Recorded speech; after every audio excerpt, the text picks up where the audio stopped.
Kasako Media, tunaangazia maisha, tunaandika kesho.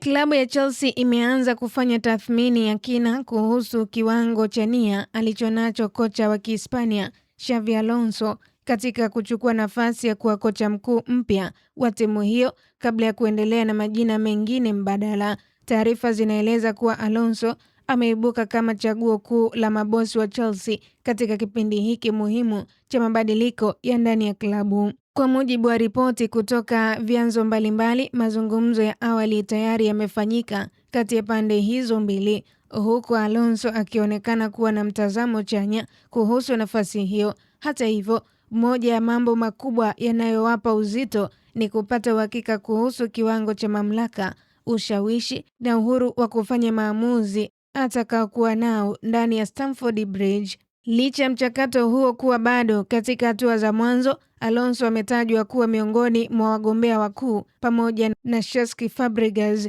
ambaye pia anahusishwa na nafasi hiyo. Chelsea inaonekana kutafuta kocha atakayerejesha utambulisho wa timu na kuwapa matumaini mapya mashabiki wao baada ya msimu wenye misukosuko mingi.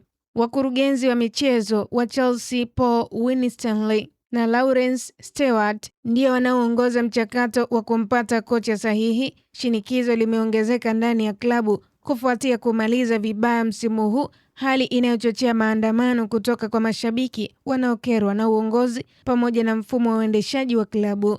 Ingawa Chelsea ina orodha pana ya makocha wengine endapo mipango ya Alonso au Fabregas haitofanikiwa. Kwa sasa nguvu kubwa inaelekezwa kwa majina hayo mawili. Uongozi wa klabu unatamani kumpata kocha mpya kabla ya kuanza kwa mashindano ya Kombe la Dunia na vilabu ili kuanza maandalizi mapema.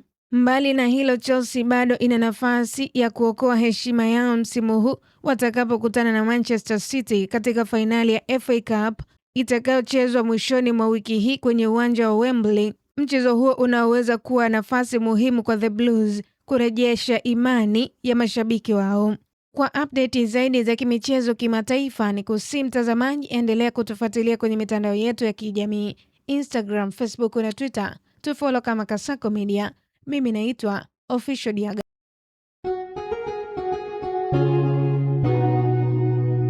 Kasako Media, tunaangazia maisha, tunaandika kesho.